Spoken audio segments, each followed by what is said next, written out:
पूर्वेकडील देशातील पहिलं जाहीर व्याख्यान. कोलंबो येथील व्याख्यान. पश्चिमेकडील देशात अमेरिका युरोप खंडात वेदांताच्या म्हणजेच हिंदू धर्माच्या सार्वजनीन सिद्धांताच्या प्रसाराचं चिरस्मरणीय कार्य करून मायभूमीस परत आलेल्या स्वामी विवेकानंदांनी 15 जानेवारी 1897 रोजी कोलंबो नगरीच्या भूमीवर पाय ठेवला. तिथल्या हिंदू समाजामार्फत त्यांचं अभूतपूर्व स्वागत करण्यात आलं. त्याप्रसंगी स्वामी विवेकानंदांना मानपत्र समर्पित करण्यात आलं. श्रीमद विवेकानंद स्वामी यांसी. श्रद्धेय महाराज, या कोलंबो नगरीतील हिंदू समाजाच्या एका जाहीर सभेत ठरल्याप्रमाणे सागरांनी वेढलेल्या या भूमीत आम्ही आपलं हृदयापासनं स्वागत करीत आहोत. आपण कृपा करून त्याचा स्वीकार करावा. पाश्चात्य देशातील आपले महान उद्दिष्ट तडीस नेऊन आपण मायभूमीस परतत आहात. अशा या प्रसंगी सगळ्यांच्या आधी आपलं स्वागत करण्याचा विशेष अधिकार आम्हाला लाभलाय, हे आम्ही आमचं केवढं तरी सौभाग्य समजतो. भगवंताच्या परममंगल आशीर्वादांनी आपले महान उद्दिष्ट सफल होत असलेलं पाहून आम्हा लोकांना केवढा हर्ष होत होता. कृतज्ञतेने आम्ही किती भारावून जात होतो. सर्व पंथांचा आणि संप्रदायांचा समन्वय साधेल, प्रत्येकाला त्याच्या गरजेनुसार आध्यात्मिक सहाय्य करून त्याला हळुवारपणे परमेश्वराकडे आकर्षित करील, अशा एका सार्वजनीन धर्मासंबंधीच्या आम्हा हिंदूंच्या कल्पना आपण युरोप आणि अमेरिका खंडातील निवासियांना उद्घोषून सांगितल्यात. ज्यांच्या चरणस्पर्शाने भारताची भूमी पवित्र झाली आहे, ज्यांच्या स्फूर्तिदायी महन्मंगल जीवनांनी उजळून निघालेल्या भारत भल्याबुऱ्या सर्वच अवस्थांमध्ये सदाच जगाचा मार्गदर्शक ठरला आहे, त्या महान द्रष्ट्यांच्या अविच्छिन्न परंपरेने अतिप्राचीन कालापासून आम्हाला शिकवलेलं सत्य आणि त्या सत्याचा प्राप्तीचा मार्ग, या दोहोंचा आपण पाश्चात्य देशात अत्यंत प्रभावीपणे प्रसार केला. श्री रामकृष्ण देव अशाच द्रष्ट्यातले एक होते. त्यांच्या स्फूर्तीप्रद जीवनाने आणि आपल्या स्वार्थत्यागमय उद्यमाने पाश्चात्य देशांना भारताच्या आध्यात्मिक प्रतिभेचं उज्ज्वल दर्शन घडण्याचं, भारताच्या आध्यात्मिक प्रतिभेचा जिवंत स्पर्श होण्याचं अमोल वरदान लाभू शकलं. आणि त्याचबरोबर आपल्या स्वदेश बांधवांपैकी अनेकांचे या पाश्चात्य सभ्यतेच्या झगझगाटाचे आकर्षण ओसरून त्यांना स्वतःच्या वैभवशाली सांस्कृतिक वारशाची किंमत कळू लागली आहे. आपल्या धीरोदात्त जीवनानी आणि उदात्त उद्यमानी आपण अवघी मानवजात ऋणी करून ठेवली आहे. हे ऋण कधीही फिटावयाचे नाही. आपल्या मातृभूमीला आपण नव्याने उजळा दिला.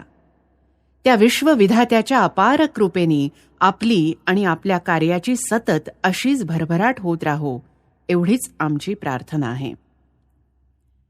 सदा आपल्या विश्वासास पात्र असण्याची मनीषा बाळगणाऱ्या कोलंबो निवासी हिंदूंच्या वतीने आणि या सभेचा अध्यक्ष या नात्याने सिलोनच्या कायदेमंडळाचा एक सभासद मी, पी कुमारस्वामी, आणि या सभेचे कार्यवाह ए कुलवीर सिंगम आपल्या करकमली हे अभिनंदन पत्र समर्पित आहोत. कोलंबो, जानेवारी 1897. वेळ बराच झाला होता. एव्हाना अंधार पडू लागला होता. त्यामुळे ह्या मानपत्राला स्वामीजी सविस्तर उत्तर देऊ शकले नाहीत. 16 तारखेला सायंकाळी स्वामी विवेकानंदांनी फ्लोरल हॉल नामक स्थानी जाहीर व्याख्यान दिलं. हेच स्वामी विवेकानंदांचं पूर्वेकडील सर्वात पहिलं सार्वजनिक व्याख्यान होय. माझ्याकडून जे काही अल्पस्वल्प कार्य झालं आहे ते माझ्या स्वतःमध्ये वसणाऱ्या एखाद्या अंतस्थ शक्तीच्या बलानं झालेलं नाही, तर पाश्चात्य देशात वावरताना या आपल्या परमप्रिय परमपवित्र मातृभूमीकडून लाभलेलं प्रोत्साहन, शुभेच्छा आणि आशीर्वाद यांच्या सतत पाठपुराव्यानेच ते माझ्याकडून होऊ शकलं. पाश्चात्य देशात थोडं बहुत चांगलं काम झालेलं आहे यात शंका नाही, पण पाश्चात्य देशात गेल्यानं जर खरोखरच कुणाचं विशेष भलं झालं असेल तर ते माझं स्वतःचंच होय. कारण पूर्वी ज्यावर मी कदाचित भावनेच्या भरात विश्वास ठेवत असेन ते आता माझ्या पक्षी ठाम प्रमाणसिद्ध सत्य होऊन बसलं आहे. पूर्वी सगळ्या हिंदूंप्रमाणे मलाही वाटत असे की भारत पुण्यभूमी आहे, भारत कर्मभूमी आहे. आजच्या या सभेच्या सन्मान्य अध्यक्षांनी आत्ताच याबाबत केलेलं ह्याच अर्थाचं विधान आपण ऐकलेलंच आहे. आज आपल्या समोर उभा राहून मी अगदी ठासून सांगू शकतो की ते सत्य आहे, नितांत सत्य आहे, त्रिवार सत्य आहे. या पृथ्वीच्या पाठीवर जर असा कोणता एखादा देश असेल की ज्याला पुण्यभूमी हे गोड आणि अनवर्थक नाव अगदी यथार्थपणे देता येईल, जर असं कोणतं एखादं स्थान असेल की जिथे जगामधल्या सर्व जीवांना आपल्या कर्मफलाचा उपभोग घेण्यास्तव यावं लागेल, जर असं एखादं ठिकाण असेल की भगवत लाभाची आकांक्षा बाळगणाऱ्या प्रत्येकाला अंती जिथे येऊन दाखल व्हावंच लागेल, जर असं एखादं स्थान असेल की जिथे माणसात कोमलता, शुचिता, दया, दाक्षिण्य, क्षमा प्रभृती सद्गुणांचा इतर कुठल्याही पेक्षा अधिक विकास झाला आहे, अशी जर कोणती एखादी भूमी असेल की जिला अंतर्दृष्टीचं आणि आध्यात्मिकतेचं माहेरघर म्हणता येईल, तर ती म्हणजे आपली ही मायभूमी भारतच होय. अत्यंत प्राचीन काळापासून इथे भिन्न भिन्न धर्मांच्या संस्थापकांचा उदय झाला असून त्यांनी परमपवित्र आणि सनातन अशा आध्यात्मिक सत्याच्या शांतीजलानं ह्या जगाला वारंवार शमविलं आहे. आध्यात्मिकतेच्या लोंढ्यांनी त्यांनी हे जग पुन्हा पुन्हा तुडुंब भरून टाकलं आहे. इथून उद्भवलेल्या तत्वज्ञानाच्या प्रचंड पुरानं उत्तर दक्षिण, पूर्व पश्चिम, समस्त दिशा सगळं जग व्यापून टाकलं आहे. आणि इथूनच फिरून अशी एक लाट उठणार आहे की जी आधुनिक जगाच्या इहलोकनिष्ठ सभ्यतेला आध्यात्मिक संजीवन प्रदान करणार आहे. इतर देशातील लक्षावधी, कोट्यावधी स्त्री पुरुषांच्या जीवनाचा दाह करणारा, त्यांची हृदय करपून टाकणारा, जडवादाचा वन्ही विझवण्याचं सामर्थ्य असलेल्या अमृतोपम शांती जलाचा अक्षय ठेवा एकमात्र या आपल्या भारतभूमीतच विद्यमान आहे. बंधूंनो, विश्वास ठेवा, घटना अशीच घडणार आहे. आपला भारतच जगाला अध्यात्माचं पसायदान देणार आहे. आलम दुनिया पायाखाली घालून मला जे उमजलं आहे त्याच्याच आधारावर मी हे म्हणतो आहे. आपणापैकी ज्यांनी भिन्न भिन्न जातींच्या इतिहासाचं नीट अनुशीलन केलं आहे त्यांनाही याची जाणीव असेलच. हे सत्य त्यांनाही नक्कीच जाणवलं असेल. आपल्या या मायभूमीचं अवघ्या जगावर अपार ऋण आहे.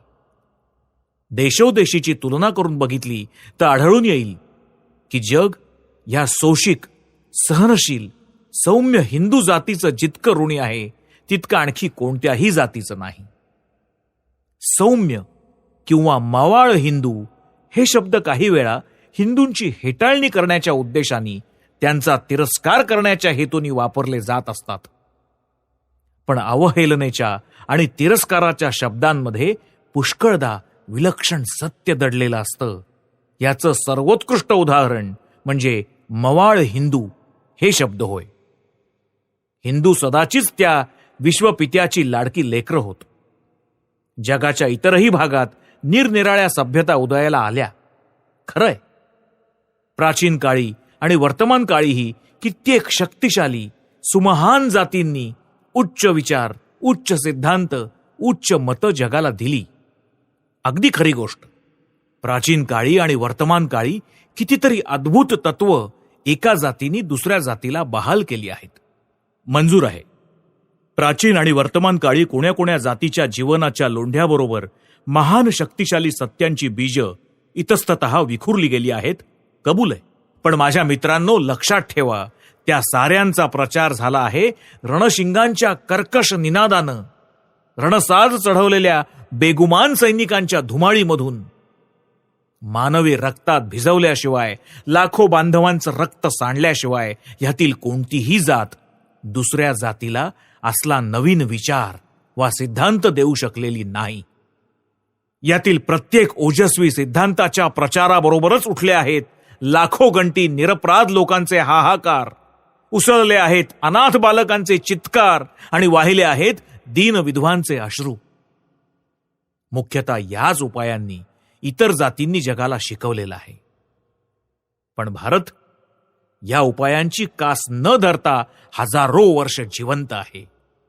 जेव्हा ग्रीस अस्तित्वात देखील नव्हता, रोम अजून जन्माला यायचं होतं, ज्यावेळी आधुनिक युरोपियांचे पूर्वज जर्मनीच्या घनदाट जंगलात असभ्य दशेत खितपत निळ्या रंगाने आपली अंग रंगवत असत, तेव्हाही त्या काळीही भारत क्रियाशील होता याचा अमोघ पुरावा आहे. याहीपेक्षा प्राचीन काळापासून इतिहासाला ज्या काळाची काही माहिती नाही, दंतकथाही ज्या काळाच्या घनांधकाराचा भेद करू शकत नाहीत, त्या अतिप्राचीन काळापासून वर्तमान काळापर्यंत कल्पनांमागून कल्पना, सिद्धांतांमागून सिद्धांत, विचारांमागून विचार या भारतातून बाहेर गेले आहेत. पण त्या सर्वांच्या, त्यातील प्रत्येकाच्या पुढे शांती आणि मागे आशीर्वाणी होती. समोर शांती आणि पाठीशी आशीर्वाणी घेऊनच ते आपल्या जन्मभूमीतून बाहेर पडून इतर देशात, इतर जातींमध्ये गेले आहेत. जगातल्या सगळ्या जातींमध्ये फक्त आम्हीच कधीही इतर कोणत्याही जातीशी युद्ध करून त्यांना जिंकलेलं नाही. आणि त्या शुभकर्माचं, त्या पुण्याचं फळ म्हणून आम्ही अजूनही जिवंत आहोत. असा समय होता की जेव्हा बलाढ्य ग्रीक सेनेच्या वीर्य दर्पानं सगळी पृथ्वी चळाचळा कापत असे. आज कुठे आहेत ग्रीक? ते नामशेष झालेत. आज त्यांचं चिन्ह सुद्धा उरलेलं नाही. ग्रीस देशाचा गौरव रवी आज अस्तंगत झालेला आहे. असा समय होता की जेव्हा रोमच्या गरुडांकित विजय पताकेची सावली जगातील समस्त वांछनीय भोग्य वस्तूंवर पडलेली होती. रोमन सर्वत्र संचार करत होते. मानव जातीवर सर्वत्र आपला अंमल बसवत होते. रोमच्या नावानं धरणी थरथर कापत असे. आज कॅपिटोलाईन पहाड केवळ एक भग्न अवशेषांचा ढीग होऊन पडलाय. ज्या ठिकाणी प्रचंड प्रतापी सीझर राजे आपल्या अमित बलानं राज्य करत असत, त्या ठिकाणी आज कोळी इतस्ततः आपली जाळी विणताना दिसतायत. जगात अशाच इतरही अनेक जाती उदयाला आलेल्या आहेत आणि लयास गेलेल्या आहेत. मदोन्मत्त होऊन गर्वानं उद्दाम बनून सत्ता गाजवीत, इतरांना पीडा देत, क्षणभंगूर जीर्ण जगून पाण्यावरच्या बुडबुड्याप्रमाणे त्या स्मृतिशेष झालेल्या आहेत. या सर्व जाती ह्या असल्या तऱ्हेनं मानव समाजावर एकदा आपली चिन्ह रेखाटून आता अंतर्धान पावलेल्या आहेत, कायमच्या लुप्त होऊन गेलेल्या आहेत. आणि आपण मात्र अजूनही जिवंत आहोत. आणि आज जर आमचे स्मृतिकार महर्षी मनू ह्या त्यांच्या भारतभूमीत परत येतील, तर इथं त्यांना मुळीच गांगरल्या गोंधळ्यासारखं वाटायचं नाही.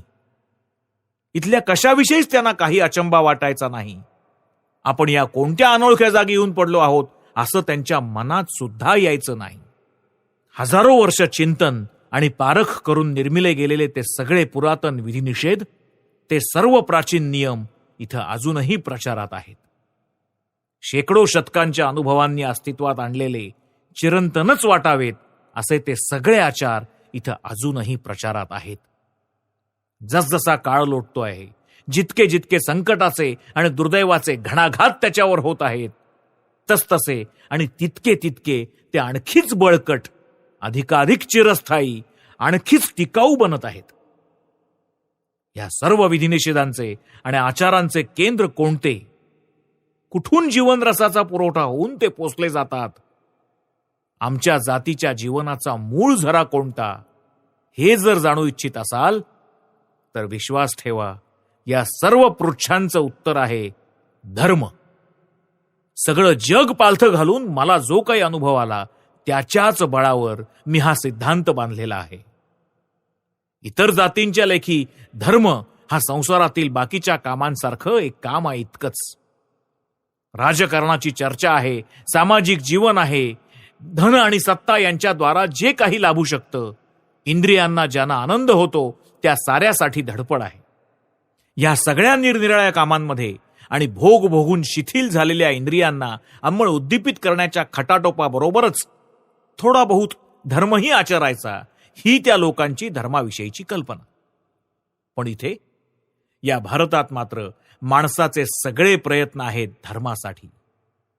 धर्म लाभच त्याच्या जीवनातील एकमेव कार्य होय. चीन आणि जपान यांचं युद्ध होऊन गेलं. तुमच्यापैकी किती जणांना त्याची खबर आहे? पाश्चात्य समाजात निरनिराळी प्रचंड राजनैतिक आणि सामाजिक आंदोलनं घडून ती त्या समाजाला नवीन घाट देऊ पाहत आहेत, हे तुमच्यातल्या किती जणांना बरं अवगत असेल? जर असेलच तर अगदी बोटावर मोजण्या इतक्या व्यक्तींनाच. पण अमेरिकेमध्ये एक जंगी सर्वधर्म परिषद भरली होती आणि तिच्यामध्ये एक हिंदू संन्यासी पाठवला गेला होता, हे इथल्या हमाल मजुरांना सुद्धा ठाऊक आहे. ही केवढ्या आश्चर्याची गोष्ट आहे. हवा कोणीकडे वाहते आहे, हिंदू जातीच्या जीवनाचा मूळ झरा कोणता, हे यावरून अगदी स्पष्ट दिसून येतं. स्वदेशातील आणि विशेषतः विदेशातील सुशिक्षित व्यक्तींना पूर्वेकडील देशातील आम जनतेचं घोर अज्ञान बघून कणव व्यक्त करताना मी पूर्वी पुष्कळदा ऐकलेलं आहे. आणि एकाच सपाट्यात सगळ्या पृथ्वीला फेरा घालून निघालेल्या प्रवाशांच्या पुस्तकात मी या संबंधी बरंच वाचलेलंही आहे. आता मला उमगतंय की त्यांचं म्हणणं खरं आहे आणि खोटंही आहे. इंग्लंड, अमेरिका, फ्रान्स, जर्मनी किंवा तिकडच्या इतर कोणत्याही देशामधील एखाद्या शेतकऱ्याला बोलून विचारा बघू, तू राजकारणातल्या कोणत्या पक्षाचा आहेस? तो आपल्याला ताबडतोब सांगून मोकळा होईल, मी रॅडिकल म्हणजे उदारमतवादी प्रागतिक पक्षाचा आहे किंवा कॉन्झर्वेटिव्ह म्हणजे परंपरावादी पक्षाचा आहे. मी अमुक तमुकालाच माझं मत देणार आहे. आपण रिपब्लिकन आहोत की डेमोक्रेट आहोत हे अमेरिकेतल्या शेतकऱ्याला नीट माहिती असतं. इतकंच नव्हे तर त्याला चांदीच्या प्रश्नाचीही म्हणजे सिल्व्हर क्वेश्चनचीही जुजबी माहिती असल्याचं तुम्हाला आढळून येईल. पण तेच त्याला तुम्ही त्याच्या धर्माविषयी विचारून बघा, तो तुम्हाला सांगेल मी चर्चमध्ये जात असतो, बस, यापेक्षा या बाबतीत मला आणखी काहीही माहीत नाही.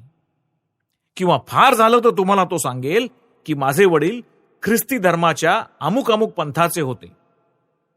चर्चमध्ये गेलं म्हणजे आटोपला धर्म, बस, एवढंच त्याला धर्माविषयी माहिती असतं आणि तेवढंच त्याला पुरेसं वाटत असतं. या उलट भारतामधील एखाद्या शेतकऱ्याला विचारून बघा की तुला राजनीती संबंधी काही माहिती आहे का रे बाबा? तो बापडा तुमच्या प्रश्नानं गांगरून जाऊन आ वासून तुमच्याकडे बघत राहील. तो तुम्हाला उलट प्रश्न विचारेल की ते म्हणजे काय असतं बुवा, कशा संबंधी विचारता आहात तुम्ही? तो सोशलिझम म्हणजे समाजसत्तावाद प्रभृती सामाजिक चळवळींच्या संबंधी मुद्दल आणि मजुरी यांच्या परस्पर संबंधाविषयी आणि असल्यास इतर बाबतीमध्ये निखालस अजाण असतो. त्यांनी आपल्या उभ्या हयातीत या सगळ्या भानगडी ऐकलेल्या नसतात. तो खूप मेहनत करून पोटाला मिळवत असतो. राजनीती किंवा समाजनीती संबंधी तो फक्त एवढंच जाणतो. पण त्याला जर तुम्ही विचाराल तुझा धर्म कोणता, तर आपल्या कपाळावरचा टिळा दाखवून तो तुम्हाला सांगेल की मी ह्या पंथाचा आहे. धर्माविषयी संभाषण सुरू केल्यास त्याच्या तोंडून एक दोन अशा गोष्टी निघतील की त्या ऐकून तुमच्या आमच्या ज्ञानातही भर पडावी. हे मी माझ्या स्वतःच्या अनुभवाने सांगतो आहे. हा धर्मच आमच्या जातीच्या जीवनाचा पाया आहे. प्रत्येक व्यक्तीचं काही ना काही वैशिष्ट्य असतं. प्रत्येक जण आपापल्या मार्गाने उन्नतीकडे जात असतो. आम्हा हिंदूंच्या मते अगणित पूर्वजन्मांमधल्या कर्मांच्या अनुरोधानं माणसाचं चालू जीवन एका विशिष्ट, एका ठराविक मार्गाने जात असतं. कारण अनंत गतकर्मांनीच आमच्या जीवनाला हा आजचा घाट दिलेला आहे. आणि आम्ही आता जसे वागू त्यावरच आमच्या भावी जीवनाची घडण अवलंबून राहील. असं आहे म्हणूनच आढळून येतं की पृथ्वीच्या पाठीवर जन्मलेल्या प्रत्येक व्यक्तीचा एका ना एका गोष्टीकडे विशेष कल असतो. त्या विशिष्ट मार्गाने जाणं जणू तिला भाग असतं. या स्वतःच्या जन्मसिद्ध प्रवृत्तीचा आसरा घेतल्याखेरीज ती जगूच शकणार नाही.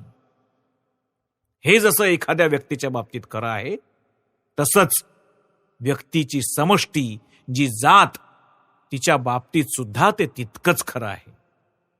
प्रत्येक जातीचा जणू एक विशिष्ट जीवनोद्देश असतो. प्रत्येक जातीलाच जणू समस्त मानव जातीचं जीवन सर्वांग संपूर्ण करण्यासाठी कोणत्या तरी एखाद्या विशिष्ट व्रताचं पालन करावं लागत असतं. आपला स्वतःचा जीवनोद्देश प्रत्यक्षात उतरवून प्रत्येक जातीला अखिल मानव जातीबाबतच्या त्या स्वतःच्या व्रताचं उद्यापन करावं लागत असतं. राजनैतिक किंवा सामाजिक श्रेष्ठता हा कदापि आमच्या जातीचा जीवनोद्देश नव्हे. तो आमचाही जीवनोद्देश कधीही नव्हता आणि लक्षात ठेवा, कधी होणारही नाही. आमच्या जातीचा एक निराळाच जीवनोद्देश आहे आणि तो हाच: समस्त जातीची आध्यात्मिक शक्ती एकत्रीभूत करून जणू एखाद्या विद्युत आधारात संरक्षित करणे. आणि जेव्हा म्हणून योग येईल तेव्हा त्या समष्टीभूत शक्तीच्या लोंढ्यानं सगळं जग भरून टाकणे. जेव्हा म्हणून पारसी, ग्रीक, रोमन, अरब किंवा इंग्रज जातींनी आपल्या दुर्जय सेनेसहित दिग्विजयार्थ बाहेर पडून निरनिराळ्या जातींना एका सूत्रात गोवलेलं आहे, वेगवेगळ्या जातींचा एकमेकांशी संपर्क प्रस्थापित केला आहे, तेव्हा तेव्हा भारताचं तत्वज्ञान आणि भारताची अध्यात्मविद्या त्या सगळ्या नव्या मार्गांनी जगातल्या भिन्न भिन्न जातींच्या जीवनात भिनलेली आहे.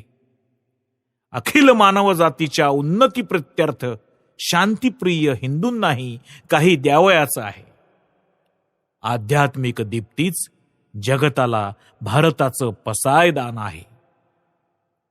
ज्याप्रमाणे गतकाळाचा इतिहास चाळल्यास आपल्याला आढळून येतं की जेव्हा जेव्हा कुण्या एका प्रबळ दिग्विजय जातीनं पृथ्वीवरच्या निरनिराळ्या जातींना एका सूत्रात गुंफलं आहे, भारताचं इतर देशांशी, इतर जातींशी मिलन घडवून आणलं आहे. चिर एकांत प्रिय भारताचा एकांत भंगून टाकला आहे. जेव्हा जेव्हा असला प्रकार घडून आला तेव्हा तेव्हा समस्त जग भारताच्या आध्यात्मिक लोंढ्यानं तुडुंब भरून जाणं हाच त्याचा परिणाम झालेला आहे.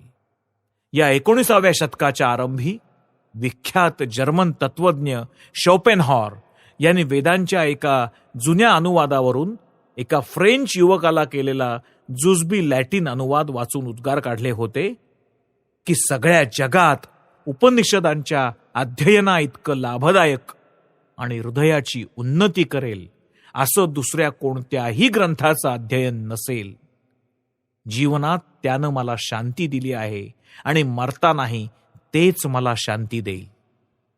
आणि त्यानंतर याच जर्मन ऋषीनं भविष्यवाणी केली आहे की ग्रीक साहित्याच्या पुनरभ्युदयानं जगाच्या विचार प्रणालीत जी प्रचंड क्रांती घडवून आणली तिच्यापेक्षाही प्रबळ, दूरगामी आणि व्यापक क्रांती लवकरच घडून येणार आहे.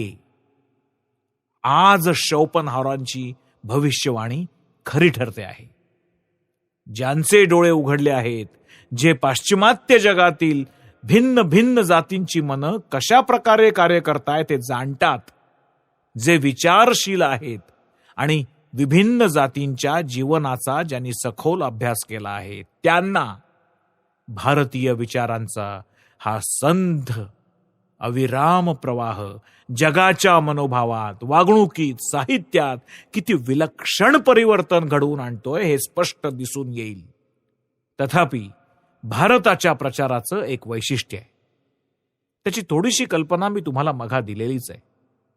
आम्ही कधीही बंदुकीच्या किंवा तलवारीच्या साह्याने कोणत्याही विचाराचा किंवा आदर्शाचा प्रचार केलेला नाही. भारतानं जगाला जे दान दिलेलं आहे त्याचं नेमकं वर्णन करू शकेल असा जर इंग्रजी भाषेत कोणता एखादा शब्द असेल, मानव जातीवर भारताच्या साहित्याचा जो प्रभाव पडलेला आहे त्याचं नीट वर्णन करू शकेल असा जर कोणता एखादा शब्द इंग्रजी भाषेमध्ये असेल तर तो शब्द म्हणजे फॅसिनेशन. मोहून जाणं, भारलं जाणं, मोहिनी किंवा भुरळ पडणं, फॅसिनेशन हाच होय. माणूस एकदम थक्क होऊन, प्रभावित होऊन जावा असा हा प्रकार नसतो. उलट याच्या अगदी विरुद्ध घडतं, ज्याचा अगदी हळूहळू नकळत मानव मनावर अंमल बसत असतो. अनेकांच्या दृष्टीला भारतीय विचार, भारतीय प्रथा, भारतीय आचार व्यवहार, भारतीय तत्वज्ञान, भारतीय साहित्य प्रथमदर्शनी चमत्कारिक वाटतं. पण तिथेच न थबकता ते जर नेटानं अध्ययन करतील, मन लावून चिकाटीनं भारतीय ग्रंथांचं अनुशीलन करतील, भारतीय आचार व्यवहारांच्या मुळाशी असलेल्या महान तत्वांची नीट ओळख करून घेतील, तर त्यांच्यापैकी 99% जण भारतीय विचारांच्या सौंदर्यानं, भारतीय भावांनी मुग्ध होऊन गेल्याचं तुम्हाला आढळून येईल.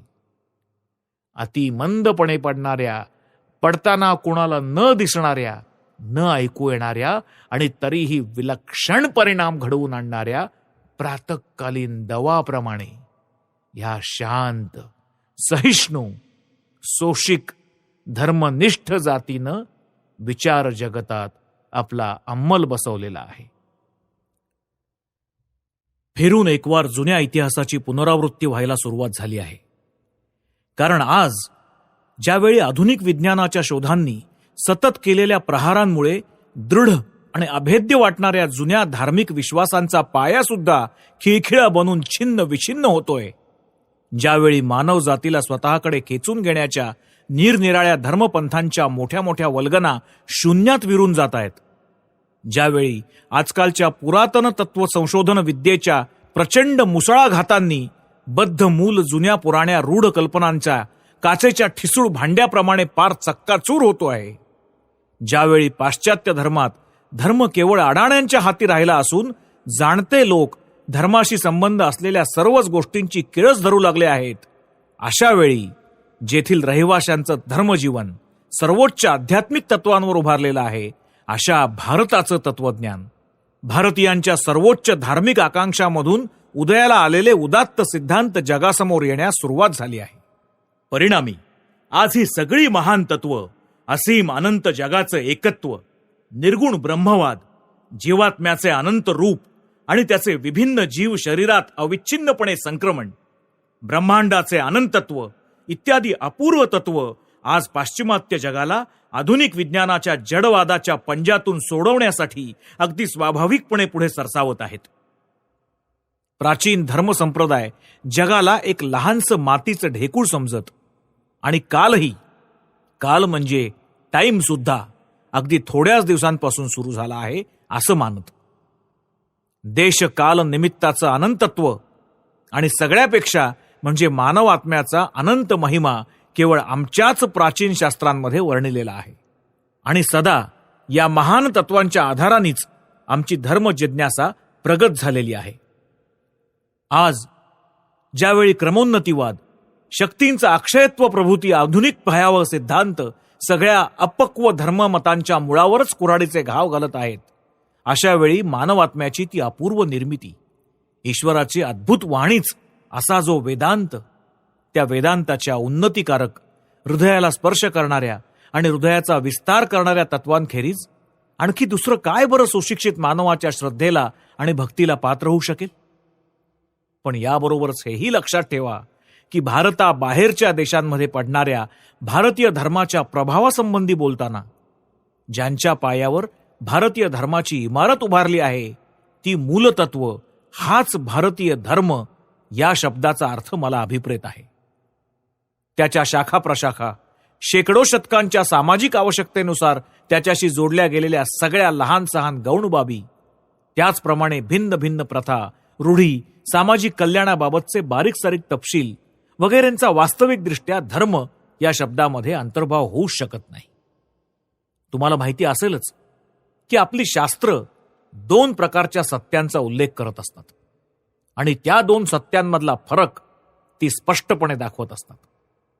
त्यापैकी पहिलं म्हणजे सनातन सत्य, मानवाचं स्वरूप, आत्म्याचं स्वरूप, ईश्वर आणि मानवात्मा यांचा संबंध, ईश्वराचं स्वरूप, पूर्णत्व, सृष्टीचं स्वरूप, सृष्टीचं अनंतत्व, जग शून्यातून निर्माण झालेलं नसून एका आदिकारणाचा विकास होय हे तत्व, कल्पासंबंधीच्या अपूर्व कल्पना इत्यादी इत्यादींचा या सनातन सत्यात समावेश होतो.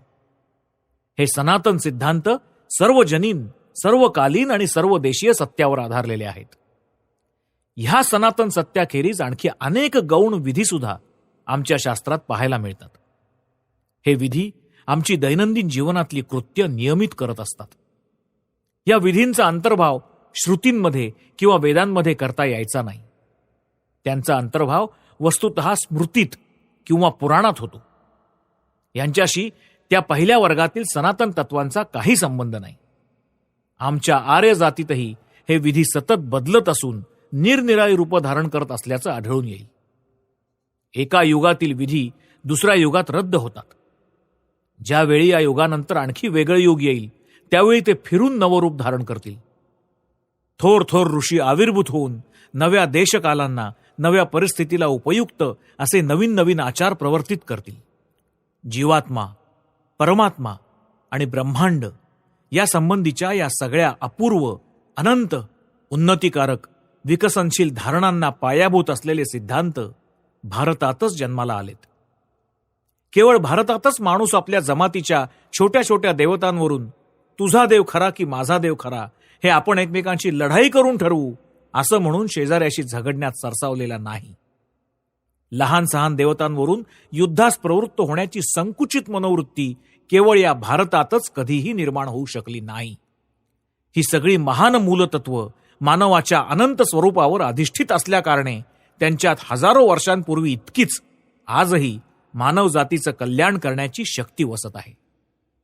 जोवर ही धरणी अस्तित्वात राहील, जोवर कर्मफल राहील, जोवर आपण अलग अलग जीवांच्या स्वरूपात जन्म घेऊ आणि जोवर स्वतःच्या शक्तीनंच आपल्याला आपलं दैव घडवावं लागेल, तोवर त्यांची ही शक्ती विद्यमान राहील. आणि या सर्वांपेक्षाही भारत जगाला कोणतं तत्व आणि कोणता सिद्धांत शिकवणार आहे हे मी आता तुम्हाला विशद करून सांगतो. जर आपण निरनिराळ्या जातींमध्ये धर्माची उन्नती आणि वाढ कशी झाली याचं निरीक्षण केलं तर सर्वच ठिकाणी आपल्या निदर्शनास येईल की प्रारंभी सर्व जातीतील प्रत्येक जमातीची एक एक वेगळी देवता होती. या सर्व जमातीत परस्परांमध्ये जर काही विशेष संबंध असला तर त्या सर्वांच्या देवतांना मिळून परत एक सामान्य नाव देण्यात येईल. बाबिलोनियनांच्या देवता इथे उदाहरणादाखल घेता येतील. जेव्हा बाबिलोनियन लोक वेगवेगळ्या जमातीमध्ये विभागले गेले तेव्हा त्यांच्या सर्व देवतांचं मिळून साधारण नाव होतं बाल. याचप्रमाणे यहुदी जातीतील जमातींच्याही भिन्न भिन्न देवतांचं साधारण नाव होतं मोलोक. आपल्याला असंही दिसून येईल की या सगळ्या भिन्न भिन्न जमातींपैकी एखादी जमात इतर सगळ्या जमातींपेक्षा वरचढ होऊन जाई आणि ती जमात मग आपला राजा हाच इतर सर्व जमातींचाही राजा होय असा दावा करी. ह्या मनोवृत्तीमुळे स्वाभाविकपणे असंही घडे की ती जमात मग स्वतःच्या देवतेला इतर सगळ्या जमातींची देवता करण्याची इच्छा धरे. बाबिलोनियन म्हणत की बाल मेरोडक ही सर्वश्रेष्ठ देवता होय, इतर देवदेवता तिच्यापेक्षा कनिष्ठ प्रतीच्या होत. मोलोक यावे इतर सर्व मोलोकांपरीस श्रेष्ठ आणि देवदेवतांचा हा श्रेष्ठ कनिष्ठपणा युद्धाने ठरवला जात असे. भारतामध्येही या देवदेवतांमध्ये असला संघर्ष, असली चुरस होती. प्रतिस्पर्धी देव श्रेष्ठत्व लाभासाठी एकमेकांशी चढाओढ करत होते. परंतु भारताच्या आणि सगळ्या जगाच्या सुदैवानं या सगळ्या गोंधळ गलबल्याचा भेद करून एकम सत विप्राहा बहुधा वदंती म्हणजे एकच सत्ता विद्यमान आहे आणि जाणते तिलाच नाना नावं देतात ही महावाणी उद्भूत झाली. शिव हा विष्णूपेक्षा श्रेष्ठ नाही किंवा विष्णूच सगळं काही, शिव काहीच नाही असंही नाही.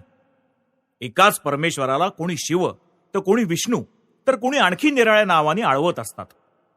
नावं निरनिराळी आहेत पण वस्तू एकच आहे. एकम सत विप्राहा बहुधा वदंती या 4-5 शब्दांमध्ये भारताचा समस्त इतिहास दडलेला तुम्हाला आढळून येईल. भारताचा समस्त इतिहास म्हणजे या एकाच मूल सूत्राचा ओजस्वी विस्तार होय. या देशात त्या तत्वाची वारंवार पुनरुक्ती झालेली आहे. परिणामी ते ह्या जातीच्या रक्तात भिनून गेलं आहे, या जातीच्या नसानसातून खेळत आहे आणि ह्या जातीच्या जीवनाचं एक अंगच बनून गेलेलं आहे. ज्या उपादानानं ह्या विराट जातीचा देह निर्मिला गेला आहे त्याचा ते घटकच होऊन बसला आहे. अशा रीतीनं ही भूमी दुसऱ्यांच्या धर्माविषयी द्वेष न बाळगणारा एक अत्यद्भुत देश बनून गेली. ह्या सिद्धांताच्या बळानंच आम्ही आमच्या या प्राचीन मातृभूमीत सर्व धर्मांना आणि सर्व संप्रदायांना सादर आलिंगन देण्यास समर्थ झालो आहोत. या भारतात वरवर पाहता परस्पर विरोधी वाटतील असे अनेक संप्रदाय अस्तित्वात आहेत आणि तरीही ते सगळेच्या सगळे एकमेकांशी न झगडता खेळीमेळीने इथे नांदतायत. या अपूर्व घटनेचं एकमेव स्पष्टीकरण आहे आमच्यातील हा परधर्मविषयीच्या द्वेषभावनेचा अभाव. तुम्ही कदाचित द्वैतवादी असाल, मी कदाचित अद्वैतवादी असेन. तुमचा कदाचित असा विश्वास असेल की तुम्ही भगवंताचे नित्य दास आहात, तर दुसरा कदाचित असं म्हणत असेल की मी भगवंताशी अभिन्न आहे. तरी पण तुम्ही दोघेही अस्सल हिंदूच आहात. हे कशामुळे शक्य आहे? एकम सत विप्रहा बहुधा वदंती. सत्ता एकच आहे, जाणते तिलाच नाना नावं देतात. हे महावाक्य वाचा, म्हणजे हे सगळं कशामुळे शक्य आहे हे तुम्हाला कळून येईल. माझ्या देशबंधूंनो, सगळ्यापेक्षा हेच महान सत्य आपल्याला जगाला शिकवावं लागेल. इतर देशातील चांगले शिकले सवरलेले लोकही नाक मुरडून आमच्या धर्माला मूर्तीपूजा म्हणत असतात. मी त्यांना तसं करताना बघितलंय. पण त्यांच्या स्वतःच्या डोक्यात किती भयंकर खुळसट समजुती ठासून भरलेल्या आहेत याचा ते बापडे कधी शांतपणे विचारच करून बघत नाहीत. तिथे अजूनही सर्वत्र हाच मनोभाव, हीच घोर कट्टरता, हीच स्वमतांधता, हीच सांप्रदायिकता, मनाचा हाच भीषण संकुचितपणा आढळून येतो. त्यांच्या स्वतःजवळ जे आहे तीच काय ती सगळ्या जगातील एकमेव मौल्यवान गोष्ट होय. अर्थोपासना, पैशाची पूजा हाच त्यांच्या मते आयुष्याचा एकमेव सदुपयोग. त्यांच्याजवळ जी आहे केवळ तीच मिळवण्यासारखी एकमेव वस्तू होय, बाकी सगळ्या कुचकामाच्या. जर ते मातीची एखादी असार वस्तू निर्माण करू शकत असतील किंवा एखादं यंत्र बनवू शकत असतील तर इतर सगळं काही धुतकारून आम्ही केवळ त्याचाच उदो करायला हवा. अरे रे, शिक्षणाचा इतका प्रसार होऊनही जगाची ही अशी अवस्था असावी ना? याचा अर्थच हा की खरोखर पाहता जगात अजूनही शिक्षणाचा आणखी प्रसार होण्याची आवश्यकता आहे. जगात अजूनही अधिक सभ्यतेची आवश्यकता आहे. नव्हे, असंही म्हणता येईल की अद्यापी कुठेही सभ्यतेची सुरुवात देखील झालेली नाही. अजूनही मनुष्य जातीपैकी 99.9% लोक कमी अधिक असभ्य अवस्थेतच आहेत. पुष्कळ पुस्तकात आपल्याला या साऱ्या गोष्टी लिहिलेल्या आढळतील. परधर्माविषयी द्वेष बाळगू नये वगैरे तत्व ग्रंथांतरी बरीच वाचायला मिळतील. पण मी माझ्या अनुभवाने सांगतो की जगात हा मनोभाव खरोखर पाहता फारच कमी आहे. 99% लोकांच्या तर हे विचारही मनात येत नाहीत. जगात ज्या कोणत्या देशात मी गेलो आहे तिथे तिथे बघितलं की अजून परधर्मियांचा भयंकर छळ तिथे होत असतो. नवीन गोष्टी शिकण्याविरुद्ध पूर्वी जे मुद्दे उपस्थित केले जात असत तेच जुने मुद्दे आजही उपस्थित केले जात असतात. जगात जो काय परधर्माविषयीच्या द्वेषाचा अभाव आणि धर्माविषयीचा जिव्हाळा आहे तो खरं पाहता इथे या आर्यभूमीतच विद्यमान आहे, आणखी कुठेही नाही. केवळ इथेच, केवळ भारतवासीच मुसलमानांना मशीद, ख्रिस्त्यांना चर्च बांधून देतील, आणखी असं अन्यत्र कुठेही घडणार नाही. इतर देशात जाऊन मुसलमानांना किंवा अन्य एखाद्या धर्माच्या लोकांना जर तुम्ही आपलं एखादं मंदिर बांधून मागाल तर दिसेल ते तुम्हाला कितपत सहाय्य करतात ते. तसं सहाय्य करणं तर आहोच, पण त्याऐवजी ते उलट तुमचं ते मंदिर आणि जमल्यास त्याचबरोबर तुमचे जिते देह मंदिरही तोडून फोडून जमीनदोस्त करण्याचा प्रयत्न करतील. आणि एवढ्यासाठी जगाला हा पाठ घेण्याची, हा धडा शिकण्याची अतोनात आवश्यकता आहे. भारताजवळून जगानं अजूनही हा परधर्मांविषयीच्या द्वेषाचा अभाव नव्हे, परधर्माविषयीची उत्कट सहानुभूती शिकावयासावी. शिवमहिम्न स्तोत्रात म्हटलं आहे, भिन्न भिन्न पर्वतातून उगम पावणाऱ्या भिन्न भिन्न नद्या सरळ किंवा वाकड्या तिकड्या गतीनं वाहत जाऊन अखेर समुद्राला जाऊन मिळतात. त्याचप्रमाणे हे प्रभो, आपापल्या भिन्न भिन्न प्रवृत्तींच्या अनुरोधानं माणसं जे भिन्न भिन्न धर्ममार्ग चोखाळतात ते कितीही वेगवेगळे दिसले, ते सरळ किंवा नागमोडी असले तरी अंती तुझ्याप्रतच येऊन पोचतात. वेगवेगळ्या रस्त्यानं जात आहेत खरे, पण सगळेजण जात आहेत एकाच ठिकाणी. कुणी नागमोडी रस्त्यानं अंमळ वळसे घेत तर कुणी सरळ मार्गानं थेट चालला असेल. पण अखेरीस हे भगवन सगळेच तुझ्या निकट येणार आहेत. तुम्ही त्या शिवाला केवळ शिवलिंगातच न बघता जेव्हा सर्वत्र पाहाल तेव्हाच तुमची शिवभक्ती आणि तुमचं शिवदर्शन पूर्ण झालं असं म्हणता येईल. जो त्या हरीला सर्व जीवात आणि सर्व भूतात बघतो तोच खरा साधू, तोच खरा हरीचा भक्त होय. जर तुम्ही खरे शिवभक्त असाल तर तुम्ही त्या शिवाला सर्व जीवांमध्ये आणि सर्व भूतात बघाल. कोणत्याही नावानं आणि कोणत्याही रूपानं उपासना केली जावो, ती त्या एकाच परमेश्वराची उपासना होय हे विसरता कामा नये. काब्याकडे तोंड करून कोणी गुडघे टेकवो किंवा चर्चमध्ये किंवा बौद्ध विहारात उपासना करो, जाणता किंवा अजाणता तो त्या एकमेवा द्वितीय प्रभूचीच उपासना करत असतो. कोणतंही नाम उच्चारून किंवा कोणत्याही मूर्तीला उद्देशून कोणत्याही भावानं पुष्पांजली समर्पिली जाओ, ती त्याच्याच श्रीचरणी जाऊन पोहोचेल, कारण तोच सर्वांचा एकमेव नाथ, सर्व आत्म्यांचा अंतरात्मा होय. जगाला कशाची गरज आहे हे तुम्हा आम्हापेक्षा तो नीट जाणतो, अनंत पटीनी चांगल्या रीतीने जाणतो. सर्व भेद नाहीसे होतील हे असंभाव्य आहे. भेद राहतीलच. वैचित्र्याखेरीज विविधतेखेरीज जीवनच शक्य नाही. विचारांमधील संघर्ष, हे वैचित्र्य, ही विविधताच ज्ञान आणि उन्नती वगैरेंचे मूळ होय. जगामध्ये अनंत प्रकारचे विरोधी भाव अस्तित्वात राहतीलच, पण म्हणून आपण एकमेकांचा द्वेष करायला हवा, एकमेकांशी कलह करायला हवा असं मात्र नाही. त्यासाठी जे केवळ इथूनच, या आपल्या मातृभूमीतूनच प्रसृत झालं आहे, प्रचारित झालं आहे, ते मूल सत्य आपल्याला सर्वांना फिरून नव्यानं शिकावं लागेल. फिरून एकदा भारताला त्या सत्याचा सगळ्या जगभर प्रसार करावा लागेल. मी हे असं का म्हणत असेल? कारण एवढंच की हे सत्य आमच्या केवळ शास्त्र ग्रंथातच विद्यमान आहे असं नाही. आमच्या जातीच्या साहित्याच्या प्रत्येक क्षेत्रात, आमच्या जातीच्या जीवनात ते शिरलेलं आहे, भिनलेलं आहे. फक्त इथेच तदनुसार रोजच्या जीवनात आचरण केलं जात असतं आणि ज्याला डोळे आहेत असा प्रत्येक जण कबूल करेल की इथल्या खेरीज आणखी कुठेच ते कृतीत आणलं गेलेलं नाही. अशा रीतीने आपल्याला जगाला धर्म शिकवावा लागेल. भारत या खेरीजही अनेक उच्च धडे जगाला शिकवायला समर्थ आहे, पण ते केवळ पंडितांसाठी आहेत. हा शांत भाव, ही तितिक्षा, ही सोशिकता, हा परधर्माविषयीच्या द्वेषाचा अभाव, ही सहानुभूती, हा बंधुभाव, हे महान धडे आबालवृद्ध, स्त्री पुरुष, शिक्षित अशिक्षित सर्व जातींचे आणि सर्व वर्णांचे लोक गिरवू शकतील. तू एकच आहेस. लोक तुला निरनिराळ्या नावांनी आळवीत असतात. एकम सत विप्राहा बहुधा वदंती.